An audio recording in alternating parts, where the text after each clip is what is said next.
All right, I'm Nathan with Blue Oak, and I'm gonna make a splicing video. Now, I am not a master splicer by any means, but I do splice a lot of our own ropes at Blue Oak, and so I figured, hey, I might as well put one on YouTube.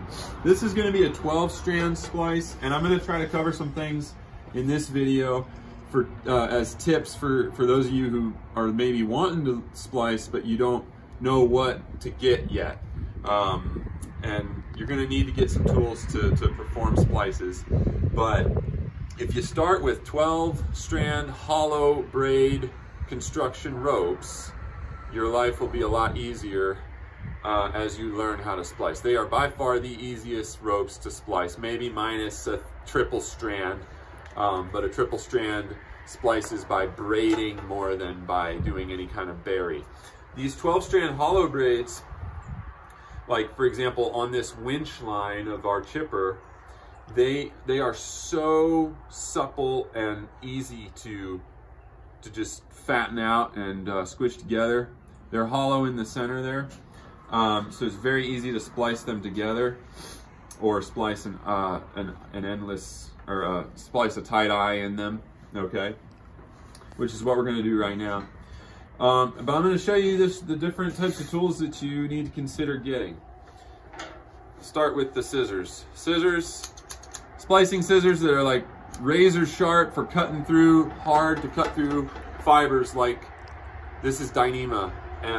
But you might also be cutting polyester, nylon, and some of those high-tech cords that are extremely cut and heat resistant. You're going to need really, really good scissors that you shouldn't use for anything else after that.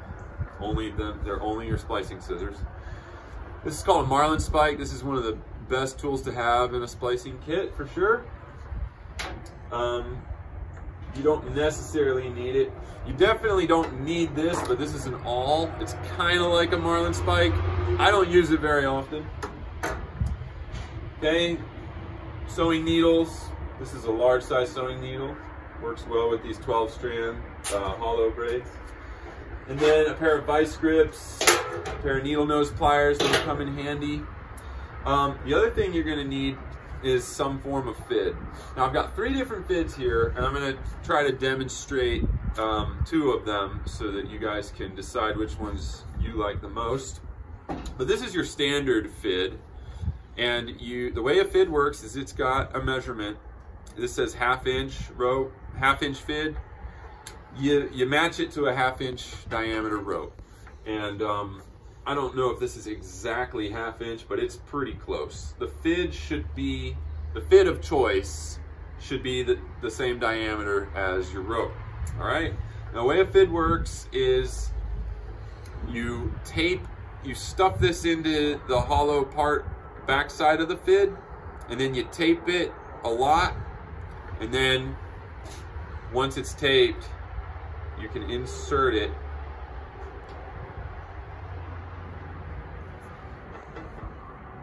and just kind of milk it across. And if you insert it carefully, then you don't want to catch any of these other strands as you're going through. And you would have this taped to the other side, and then you'd be able to pull the rope inside of itself, just like that. All right, that's how these fids work. You got to get a bunch of different sizes for all your different size ropes that you want to splice. Okay. A simpler fid that you could make at home is called a wire fid.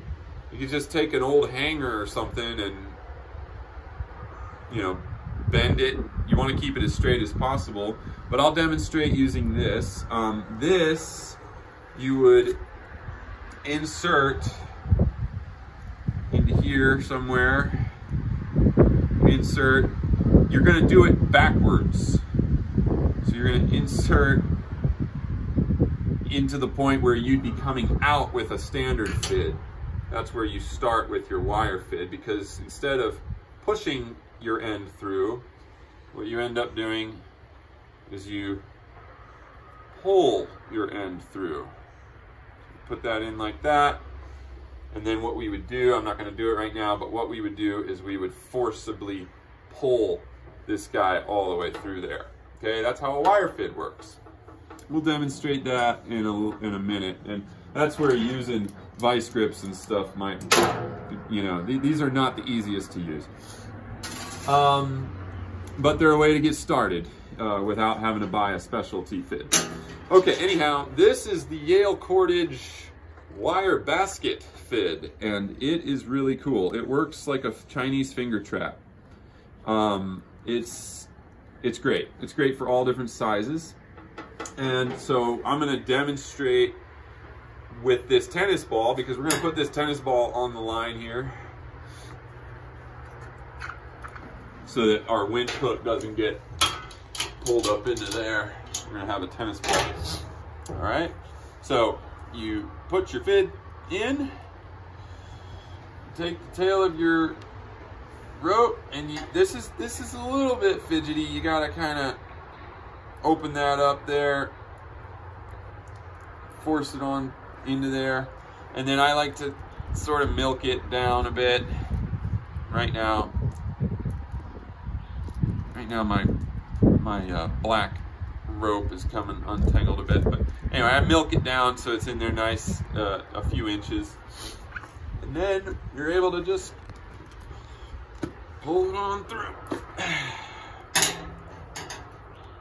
That's how you would use the Yale cordage fid. I really like the Yale cordage fid, but I think I might try to demonstrate with this one for this particular splice. All right, so now, oh, one more thing I'll say. If you don't have a fid, if you don't have one of these, you need a different way to measure to make your marks.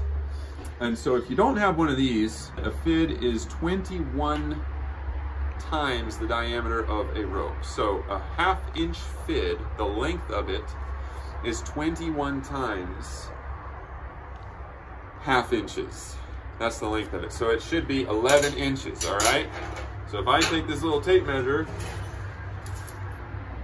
you can see that that is 11 inches right there, okay? Now, the reason I'm saying that is because if you don't have one of these and you want to use one of these, you need to know your fid lengths so that you can put your marks on the rope and do your berries to the proper lengths and stuff like that. So for example, this rope is to have mark 1, or for this splice, the splice that I'm going to do, which is a class 2 eye splice in 12 strand hollow braid rope, okay? The first mark on our rope needs to be 1 fid length from the tail. I'm using this string as a way of marking because a Sharpie marker, another thing you should keep in your kit, it doesn't show up on black rope, so I've got this string. So anyways, mark 1 is 1 fid length, and then mark 2 is going to be 2 fid lengths. Okay? I'm going to do mark 2 right here. Just going to take some string,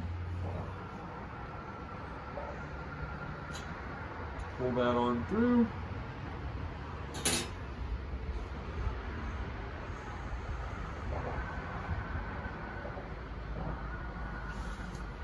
Right? If you don't have one of these, then you just, whatever the diameter of the rope you're working on, 21 times the diameter is the equivalent of what a fid would be, okay? So, like, here's a 5/8 fid. You can see it's a lot bigger. Here's a little 3/8 fid, much smaller. All right, those are the 3 sizes that I carry. I don't really use anything else. But you don't have to have those. You can do the math, use a tape measure, and you can come up with these marks. Our third mark is just going to be the size of our eye, okay? The desired size of our eye. All right, so we'll do that. You can get these little splicing kits from some of these tree climbing supply stores like westspur.com, or I think Tree Stuff has one as well, and they will come with things like an awl and they might come with one of these fibs, and they'll come with one of these books by Samson, which are a great little splicing manual. But you can also access these tutorials and instructions online. All right, there's actually a fourth mark that I need to make on this. So here's Mark 1, here's Mark 2, here's Mark 3. Mark 3 is the size of my eye. The fourth mark has to be for the class 2. Again, this is class 2 because this is Dyneema. If you're splicing nylon or polyester, the fid lengths are like half as long. I mean, the lengths for your marks are half. But for Dyneema and some other aramid fiber ropes and stuff like that, these specialty high-tech cordages, they're more slippery, and so your marks have to be further apart. So you're going to use more rope to complete these splices. Anyways, Mark 4 is the last one, and it's going to be 4 fid lengths from Mark 3. So 1, the easiest way to do this is to just set the fid down. 2, 3, and move the rope. Pull a little bit more. 4. All right, this is our 4th and final mark. All right, our next step now is going to be to taper. So we're going to come over to Mark 1, come back to Mark 1, and we're going to count. And ideally, you would mark this with a marker, but this is a black rope, so I'm not going to do that. I'm just going to kind of take my marlin spike, and we're going to, there's strands that make like little chevrons. The construction of the rope makes these little chevrons. They are a pair, okay? We're gonna take out one pair, and then we're gonna skip a pair, take out another pair, and then skip a pair and take out one more. So we're gonna count up every other strand and take it with its partner strand. We're gonna pull them out and then we're gonna cut them. This is to taper, this is to start tapering the rope. All right, so I'll just demonstrate. We'll start with, go up from Mark 1 a little ways here. So Mark 1's right here, so we're gonna go skip this one and this one. We'll do this one and this one. Pull this up, pull this up. Now, that's just my way of marking it for right now, because I'm not gonna use my black marker on black rope, but I'm gonna go I'm gonna skip one pair, which is here, and I'm gonna pull this up and pull this up. So I skip one. Again, I'm gonna skip the next pair and pull this up and pull this up. Okay? It's easier if you're not, it'd be easier if you were working on like a different colored rope and you could just mark these with a Sharpie marker and then pull them out. Okay, the next step is to pull them out. Okay.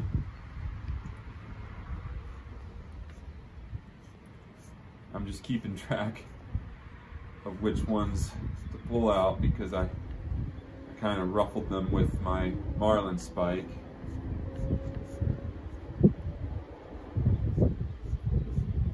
As I'm pulling this out, if I were to make a mistake, if I'm pulling this and it starts to pull one of these, then I know I made a mistake. It should pull each time all the way back to here.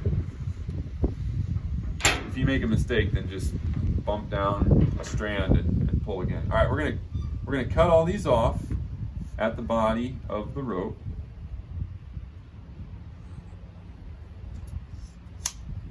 Okay.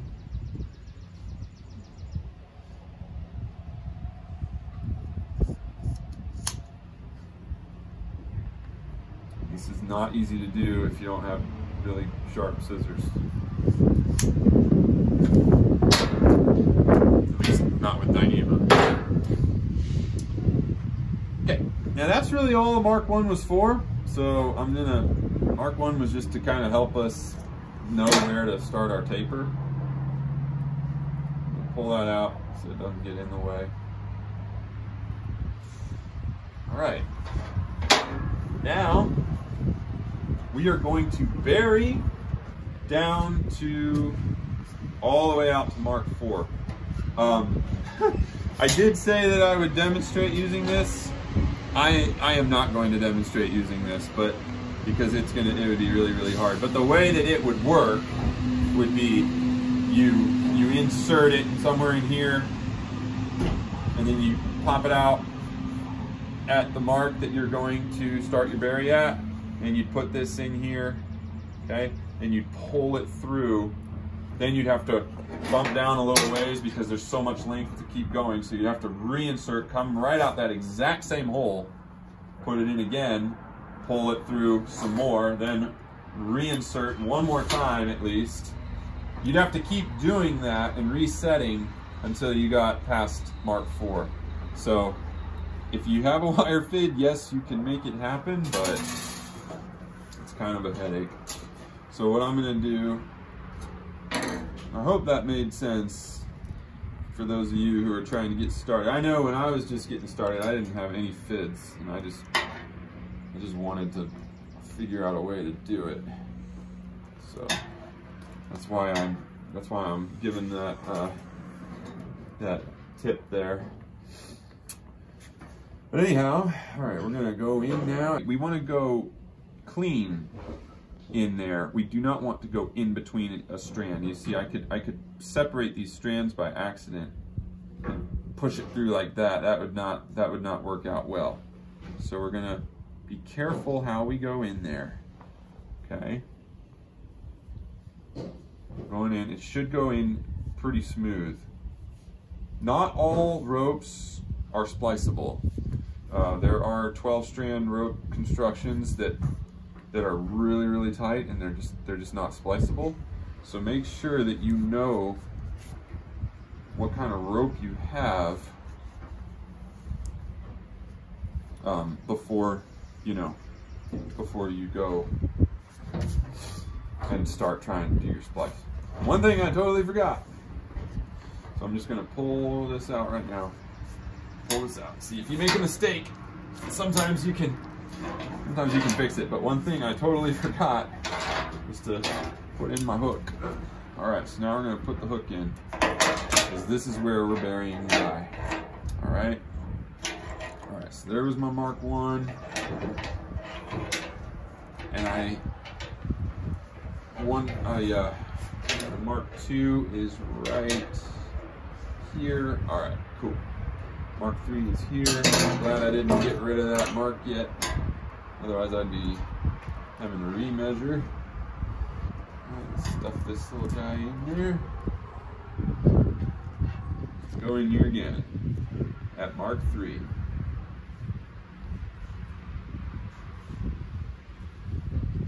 If your rope is clean, it'll be a lot easier as well. We just dunked these guys. We dunked these ropes rather to make the splicing easier. We spliced one of these onto the existing winch line that was really short, so we added to it. We're going all the way past Mark 4.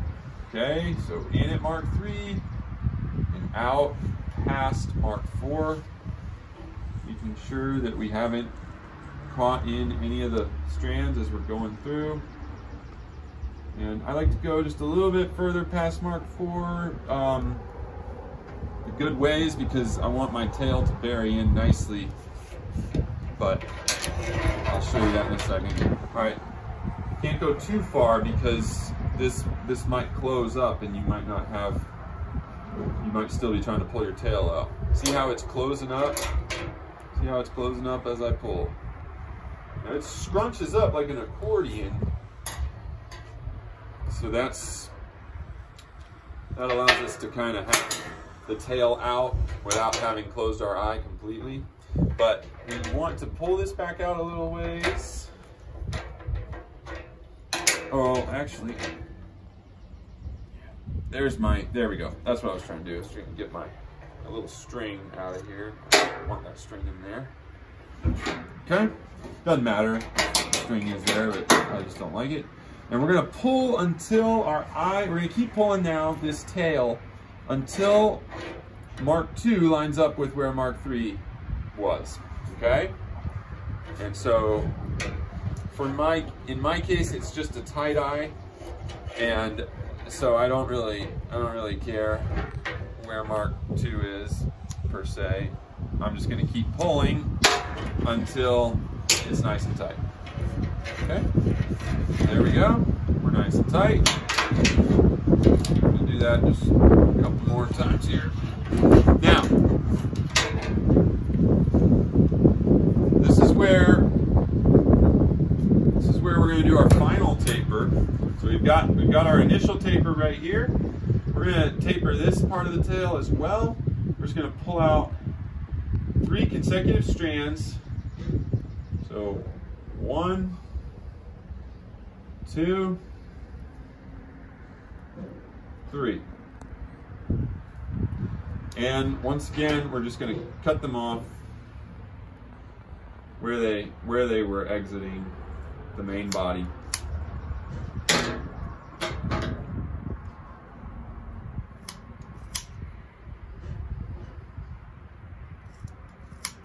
And then you could go a little bit, if you wanted to, you could just kind of flare this out and just kind of taper it, cut it out of taper as well. All right, that's a nice looking taper. Now, we're done with this mark as well. So pull this out. Now, I'm gonna just milk this back down and you'll see the tail, hopefully, you'll see the tail disappear completely, but you can see it getting sucked in right now. If you went out, you might have to do it a couple times. And there it is, it's gone. All right, that's how you do an eye splice on 12 strand Dyneema, but you have to lock stitch this, okay? So we'll do a separate video on a lock stitch, although there are great lock stitch videos out there, but I'll go ahead and put one up as well.